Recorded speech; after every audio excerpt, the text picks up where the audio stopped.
तो आप सभी का स्वागत है। और जिस तरीके से कल चुनाव आयोग ने चुनाव की तारीखों का ऐलान किया है, उससे जितनी भी उपचुनाव की सीटें थी और सारी उपचुनाव की सीटों पर सरगर्मियां बढ़ गई। अगर देखा जाए तो एक दृष्टिकोण से सबसे अहम और सबसे चर्चित और सबसे गर्म सीट है तो वो है अयोध्या की मिल्कीपुर।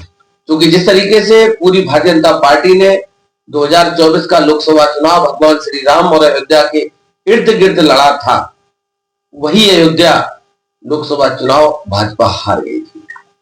वहां से जो विधायक थे अब वो सांसद हो गए हैं, क्योंकि सीट खाली हुई है तो उपचुनाव होना है। अब जो कल चुनाव आयोग ने तारीखों का ऐलान किया वो तारीख है 5 फरवरी को अयोध्या की मिल्कीपुर में मतदान होगा।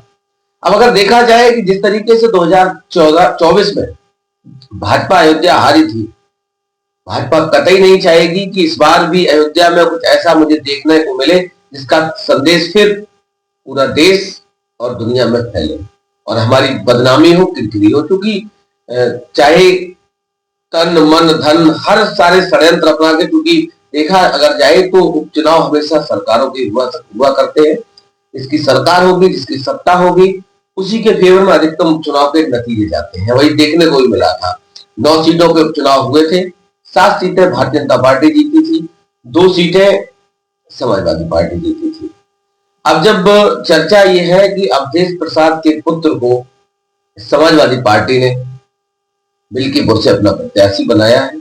हालांकि भारतीय जनता पार्टी ने अभी तक अपने पत्ते नहीं खोले हैं, लेकिन कहा यह जाता है सियासी गलियारों में कि बहुत जल्द 1 से 2 दिनों में भाजपा अपना प्रत्याशी घोषित कर देगी और उत्तर प्रदेश में 2027 में विधानसभा चुनाव से पहले इस चुनाव को अहम रूप में देखा जा रहा है।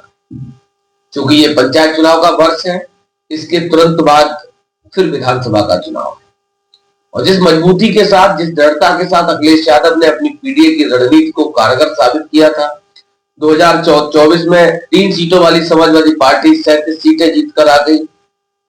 आज तक के इतिहास में जब से 1993 में समाजवादी पार्टी की स्थापना हुई थी, गठन हुआ था, तब से लेकर आज तक एक मौका आया कि नेताजी जब थे तो 32 सीटें समाजवादी पार्टी जीती थी। अखिलेश यादव की जो रणनीति है, जातिगत समीकरण को देखा जाए, हर जाति के लोगों को बढ़ चढ़कर टिकट दिए, अपनी कुशल रणनीति के बलबूते 37 सीटें जीतने में समाजवादी पार्टी कामयाब हुई। अब जब मिल्कीपुर का चुनाव है और मिल्कीपुर के चुनाव पे नजर इस समय सपा की भी है और भाजपा की भी है। वहीं जो क्षेत्रीय दल है, चाहे वो बसपा कभी उपचुनाव नहीं लड़ती थी, लेकिन इस बार बसपा ने भी 1-2 सीटों पे अपने हाथ आजमाए थे। अगर बसपा चुनाव लड़ती है मिल्कीपुर से तो समीकरण देखने वाले होंगे, क्योंकि दलित समाज की सबसे बड़ी संख्या अयोध्या में है।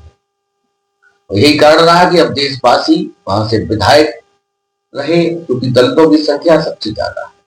और एक सामान्य सीट पर अखिलेश यादव ने अयोध्या से जब अवधेश पासी को चुनावी मैदान में उतारा था तो किसी को यह उम्मीद नहीं थी कि अवधेश पासी अयोध्या जैसी सीट पर जीत हासिल करने में कामयाब होंगे।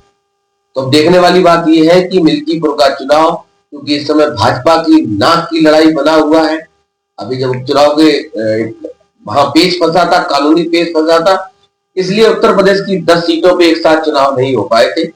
9 सीटों पे चुनाव आयोग ने चुनाव कराए थे, 1 सीट खाली रह गई थी। अब 1 सीट पे 5 फरवरी को मतदान होगा और 8 फरवरी को नतीजे आएंगे।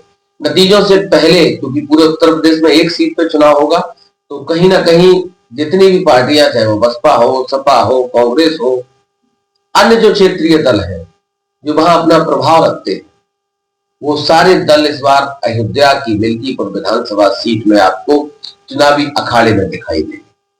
क्योंकि देखने वाली बात यह है कि हमेशा बसपा पे आरोप लगता रहा कि बसपा भाजपा के बी टीम के रूप में काम कर रही है। अखिलेश यादव भी मुखर होकर कई बार बोल चुके हैं। तो अब देखने वाली बात यह है कि बसपा चुनाव लड़ेगी। अगर बसपा चुनाव अयोध्या का मिल्कीपुर का चुनाव लड़ती है तो फिर किस पार्टी को फायदा होगा और किस पार्टी को नुकसान होगा, ये तो आने वाला समय बताएगा। क्योंकि अयोध्या में भी पहुंचूंगा, अयोध्या की मिल्कीपुर विधानसभा की ग्राउंड जो हकीकत है वो लगभग 20 तारीख को मैं पहुंच जाऊंगा और 20 तारीख से निरंतर आप लोगों को दिखाऊंगा कि वास्तविकता जनता का रुझान क्या है। और उसके बाद जो 8 तारीख को नतीजे आएंगे, वो नतीजे किस रूप में आने वाले, किसके पक्ष में आने वाले हैं। तो लगातार मेरे साथ आप लोग बने रहिए। चैनल को अभी तक अगर आपने सब्सक्राइब नहीं किया है तो सब्सक्राइब कर लीजिएगा। बहुत बहुत धन्यवाद।